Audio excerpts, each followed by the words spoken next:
All right, number one. I'm going to talk to you today about my first day in the gym and what happened, or the first little experience I had with the gym. So let me tell you how that came about.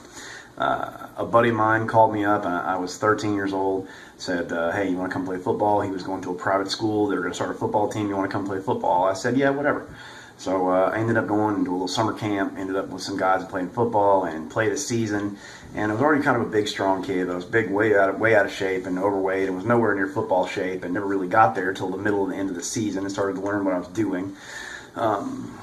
And then at the end of the season, we were really blessed. Some of the guys who coached us was a guy, John Reeves, was a quarterback from the USFL and from the University of Florida, and he had brought some of his pro buddies from the Bandits and some of the guys from the USFL to come over and coach us. A guy named Fred Nordgren, who was a defensive line coach for us. And he was a power lifter, not a big guy, but he played, very, very strong, and encouraged us to lift weights. And so at the end of the season, hey, so I got the idea, okay, what do you got to do? You got to lift weights and run to be in shape for the next year. So it's a small school, and they don't have a weight room. And here's what happened.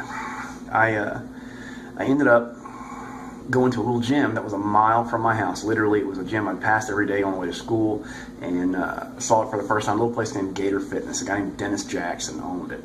And there was a bunch of competitive lifters in there. So I go in, sign up, talk to him, or somebody who was running the desk at the time. Little tiny, old school, hole in the wall.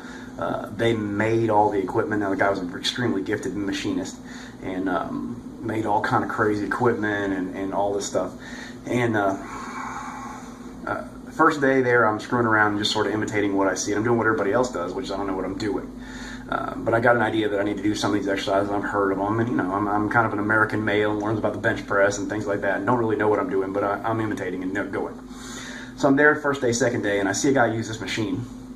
That's an upside down sit-up thing that Dennis built, and it's a hanging upside down. You literally get in, sit down, flip over, and hang upside down.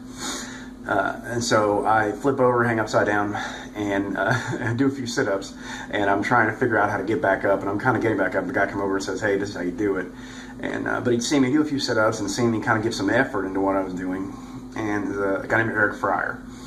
And he says, hey, man, listen, you're new and you kind of you don't really know what you're doing, but you know what's up. Or listen, we got a little group that trains every Monday, Wednesday, and Friday, and we're going to do a competitive powerlifting meet in 6 months. And why don't you come work out with us? And so that literally began my entire strength and strongman career. Now, I had really, if you look back at my life, been prepared by, I believe, God and some other circumstances to push me in that direction, and it was really an opening door for me. But here's what I want you to learn from this. Guy walked up and just took a chance on me and was just being nice. And it was kind of that way. It was an old school, open, powerlifting style of training that they were doing, and they were just real open to anybody who wanted to come and play. And here's the real thing. He was smart enough to see somebody who would kind of work hard and then give them a helping hand. And that's what we do in our training. That's what I do for people all over try to do for people all over the country and all over the world, is give them some of the blessing that I've been given, in that I just literally fell in second day walking into gym with a truly gifted group of people who actually knew what they're doing. The most important things you can do when you begin lifting and begin anything in life, doesn't matter what it is learn from smart people who actually know what they're doing. They don't have to be the most famous people in the world, but they really do know what they're doing. And give that helping hand. Take a chance on somebody. They took a chance on me, and because they did, it opened an entire world for me. It opened an entire career of strength. It fascinated me. It took me to a place who knew at that time, a 13-year-old kid, that I would be training and that I'd be doing what I'm doing today and all those things. It's just because a guy walked up and took a chance and gave me a gift of knowledge right away.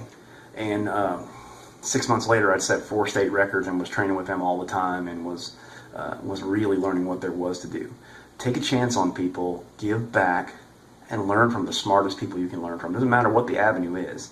If it's business, if it's things like we do on the internet, if it's speaking, if it's professional shows, if it's life, love, spirituality, whatever. Learn from the best people and then pass that on. Find somebody else to help.